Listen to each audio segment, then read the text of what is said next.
Il comune di Musile di Piave celebra il giorno della memoria della Shoah. Sentiamo Federica Midena.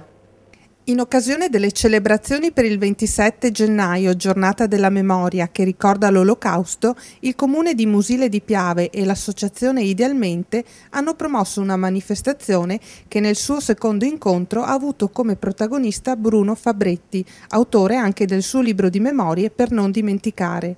Bruno Fabretti, classe 1923, friulano di origine, prigioniero politico nei lager di Dachau, Neuengamme e Buchenwald, ha portato la sua testimonianza di deportato.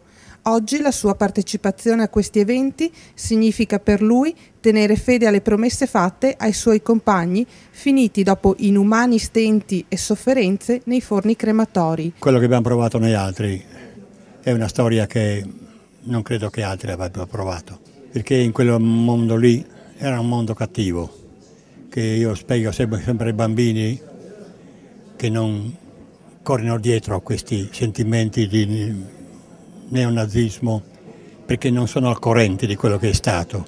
Quando questi ragazzi qua diventano capaci di capire e apprendere dalla storia, allora in quella volta là diventeranno veramente uomini.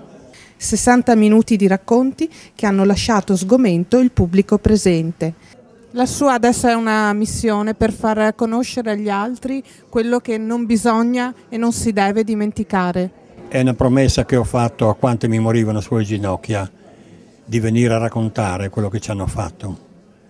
Non è una mia volontà, perché io ai primi tempi cercavo di non andare, ma adesso ho preso la parola al balzo e io rispetto i patti che ho fatto con i miei amici morti e continuerò finché potrò andare a raccontare in giro e a fare queste testimonianze affinché la gioventù, in particolare la gioventù, possa capire e possa guardare al futuro in modo diverso.